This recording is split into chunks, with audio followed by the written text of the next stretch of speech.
Updates and patches become very necessary when keeping multiplayer games fun and fresh for their audiences, and Dota 2 is no exception. Even though Valve does tend to update Dota less frequently than other publishers with their own games, it's still something that the whole community comes back together and is excited for. But sometimes these patches don't exactly go to plan. And I don't necessarily mean in a sense that the patch was unsuccessful because of the lack of balancing or making a couple of heroes way stronger than the rest, even though that's exactly what happens every single patch. But what I mean is that the update causes something in the game to literally break, evidently leaving the game and its community in absolute chaos. Yep, that's right. Today I want to talk about one of Valve's biggest f***ups to date. Now, allow me to preface this video by making it clear that Dota having a game-breaking bug is nothing really out of the ordinary. It's not exactly as rare as a shooting star, but more so like finding a, I don't know, wooden stick in the woods. Yeah, so basically this game is a complete f***ing mess.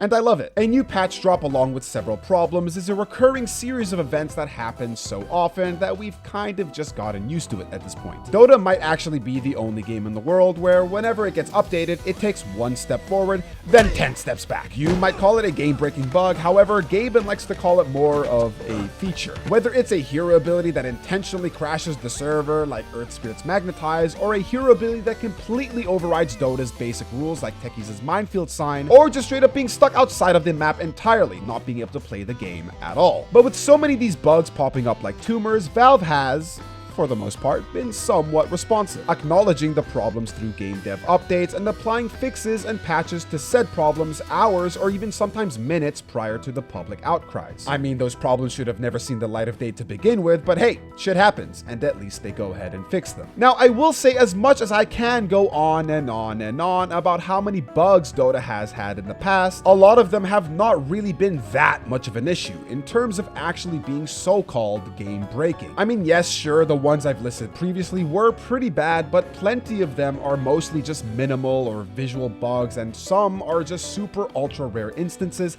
highly unlikely for them to even happen multiple times. To be completely honest with you, the biggest game-breaking bug Dota has to offer is their own disgraceful, sad excuse of a fucking balance theme. Like, Jesus Christ, what is this? But recently, there has been one particular bug that has been so incredibly game-breaking and so abusive and so frustrating to deal with, not even Valve themselves have been able to come up with a solution. The new patch is released and everybody is freaking out about Ringmaster, the long-awaited hero everybody's been excited for, and we're all taking turns trying him out, along with a fresh new gameplay update, balance notes, and a compendium that nobody gives a flying fuck about. Everybody is finally having fun in Dota again. But something about this patch seems off. Things like abilities having outdated indicators, missing assets, and the hero banning phase making its return despite it being removed completely. The patch is definitely messed up and has several issues, but along with it was still an overall fun and enjoyable update. So we all just kept playing along, but then, just after a few hours into the update, people started to finally take notice. But thankfully, this was still the early stages and not a lot of people knew about it just yet. Okay, so literally everybody knows about it and the entire Dota 2 subreddit is on fire! People are fuming about it, and almost every single Dota 2 game during this time consisted of the exact same thing. People buying Midas, using it, dropping it on the ground, buying and selling a brand new Midas, and the cooldown of your current Midas will then be reset. People were asking, how is this even possible? How do you actually manage to f*** up an item that's been in the game for so long? Valve's response? Absolutely nothing. Classic Valve.